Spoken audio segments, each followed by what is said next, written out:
being born into a world where you feel like a burden or feel like it was you're starting your life where you're removing yourself to feel love, either through the birthing process and the process. And what really stuck with me as well was when that child reaches sort of 12 years old, to treat them as if they're already an adult, that you can also learn off them too, that you're having a conversation with them that's real.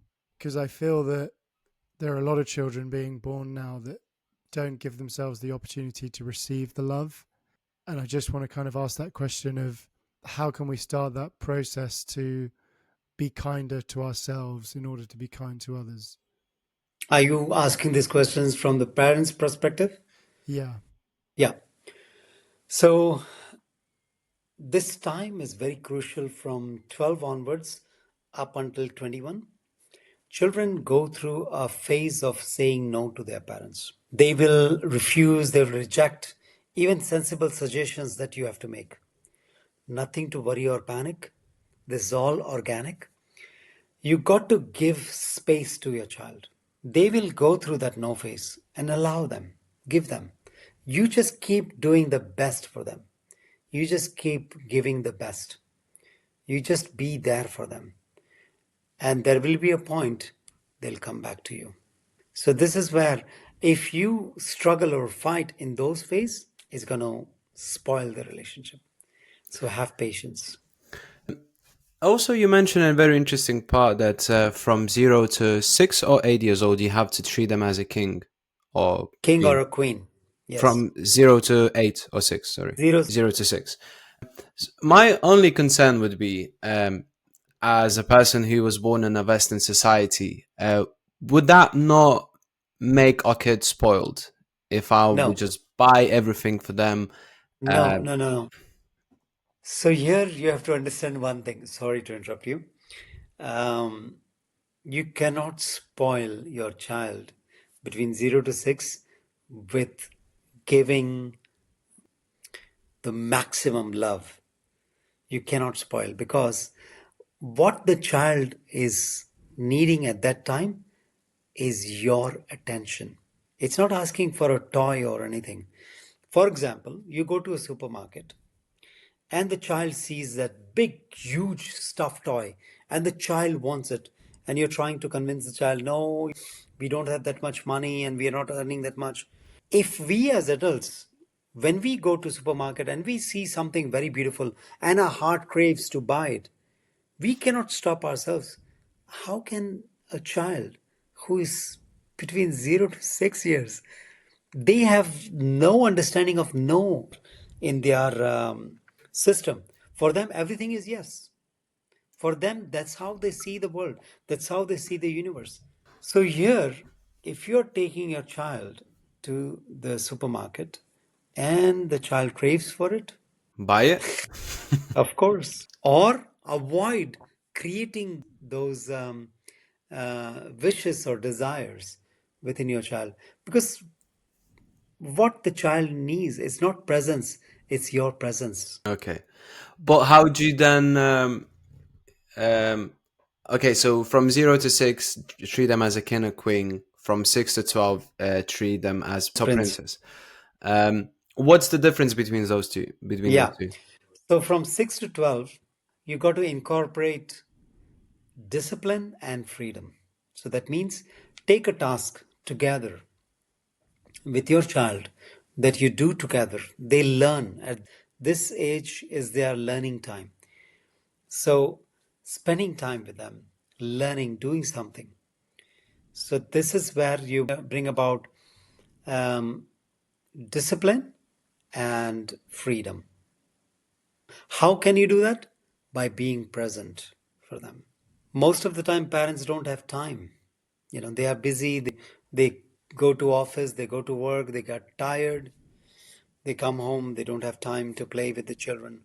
See, these three things, if we want to keep our families together, we got to play together, pray together, and eat together. So eat, pray, play. Pray or meditate. Do something together. Do you believe that during those times of as a child is growing, that there should be a level of adversity or suffering that's healthy in order for the child to learn about life in that way? No, not you cannot teach anyone through suffering, and you cannot impose. It's already there is so much suffering in this world. There's already so much we are going through as human beings. Why do we have to make more suffering? We are already going through so much pain and suffering, all of us. Why do we have to give more to teach them a lesson? No.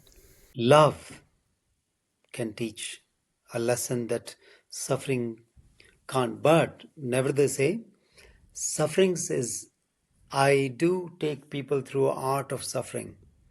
Of course, so if you are suffering, suffer joyfully. Anyways, you're suffering. Why to suffer the suffer? But with the children, don't inflict any more pain or suffering. You can be very authentic with them. If you don't like something, you can be not like, let's say, for example, if you are a parent and a child does something wrong, there are many ways to teach them. There are many ways to teach them the right thing, but not with force and command and, order and beat them up or, make them suffer. No, there are many other ways. There's always a lesson to be gifted in that way. Yeah. What are your thoughts on uh, psychedelics? Because in this day and age, people who looking for a spiritual enlightenment, they lean into psychedelics, magic mushrooms, ayahuasca, DMT. What are your thoughts on this, and how does that differ from the methods like meditation, breathwork, Reiki, and so on? It's a personal choice. As I mentioned, everyone has to find out their own way. Yeah. Interesting. I couldn't agree more. As you see spirituality evolving in the West, I mean, just generally, do you feel like we're moving closer, or do you feel that people are just repackaging it as a lifestyle, or do you think we're actually becoming more authentic? I see bright future. I see more and more people are getting aware and authentic to life and to spirituality, and we are coming closer to complete this cycle and go back to the source. We have already, for thousands of years, we have been into this suffering, and I think it's coming to an end, that there will be a different world that we'll be living in about 100 years. It's going to be completely different. What's that world will look like? It's going to be, of course, full on AI, but it's going to be different. It's the soul beings are going to be back to the source and where we came from. So you think it will be end of humanity? No, humanity will still keep on going in, but it's going to be taking a different direction, which is science is going to advance a lot, and it's going to be more of very advanced technologies that is coming up. What's the most profound, what's the word, transformation you've ever witnessed from your work? The healing of relationships. That was the most transformational. Do you have any like specific examples? Yeah, of course. With my parents. So I had a very unsettled relationship with my parents for many years. And I was in this path of spirituality and yoga and singing and meditation and kirtan. And but my relationship with my parents was very unsettled. And when I came across that what I just shared with you earlier, that if anyone who has unsettled relationship with the mother, they go through needless obstacles, unforeseen obstacles. They might also go through health issues, love relationship issues. And those having unsettled relationship with the father, they might go through financial issues, career, job, directions. This is exactly what I was going through. Everything. And I came to a authenticity of being integral with all my selfish motives. I want to heal my relationship with my parents because I'm going through this. So when I healed the relationship with my parents internally, and then I approached them externally, I had a major breakthrough in my life, in every aspect of my life. Everything opened up for me. That was the most transformational thing that has happened to me. How would you align that relationship with one of your parents? For example, if my dad passed away a long time ago, and probably I didn't have a chance to fix that relationship with him. How would I go about that? It doesn't matter if the parents have passed away, you are still connected in consciousness with them. So, what we do in the trainings or in the online sessions, that we take people through a process where they start to speak to their parents, whether they are alive or not alive, whether you are living with them or you're maintaining distance from them. It doesn't matter. See, the thing is, many people have a lot of conflicts with relationships, especially with the parents, and you cannot change them, but you can change yourself. The only person you can change is you. So when you are ready to do that, whatever the motives are, you see what you're going through, and if you take this initiative to heal that relationship, wherever they are, even if your father has passed away, you can definitely heal that relationship with him. Thank you. I find that too. I was having trouble with my parents, and I had to give myself the chance to forgive them and offer forgiveness to myself in order to progress and show internal love to me. Would you say that when having a relationship with your parents, that there is a level of forgiveness that needs to take place there?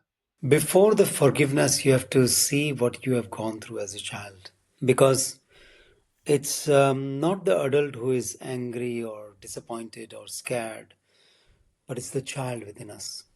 And the child is still alive. And the child needs to express, to experience that.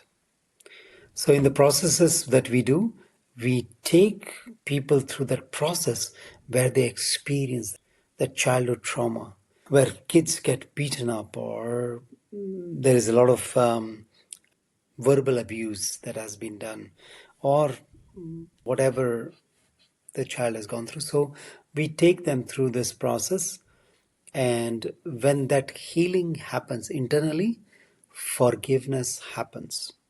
You cannot impose, you cannot say a child, forgive your parent. The child will say, sorry, I can't because I'm so full of anger. I cannot, so that anger has to actually addressed. So this is what we do in our processes. So the internal healing is very important.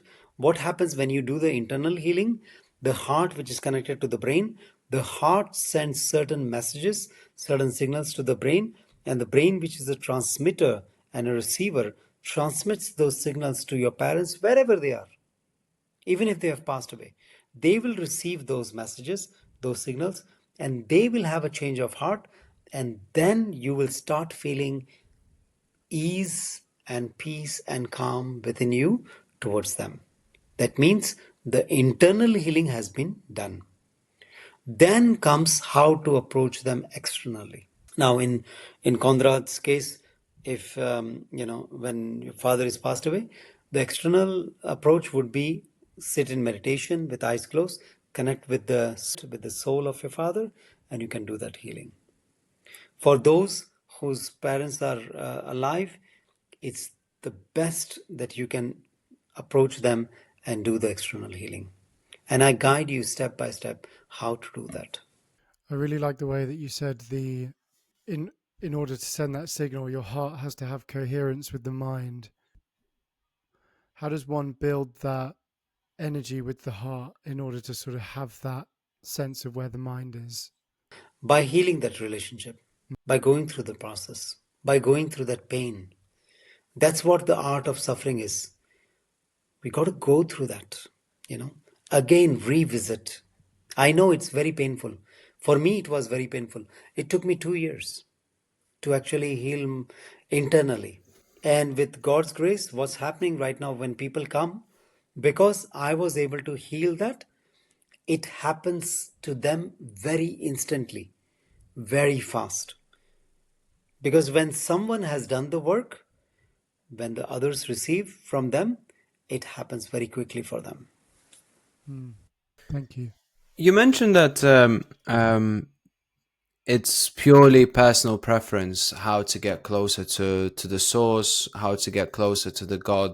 But if you could leave one piece of trick, let's just say, for the world to get closer to the source, to get closer to the God, or to become a bit more, to become spiritual awakened, what would be that trick for the whole world to hear? Be childlike. How would that Not, look? not childish, but childlike. This is what Jesus also mentioned. If you want to enter the kingdom of God, be childlike. That means innocence, that innocent, that authentic. There are so many ways, there are so many paths, and we all know it. And we are so educated. We are all chat GPT and all whatnot. We can ask so many questions. But are we really true to ourselves? Are we authentic? Are we innocent? That innocence, that childlike.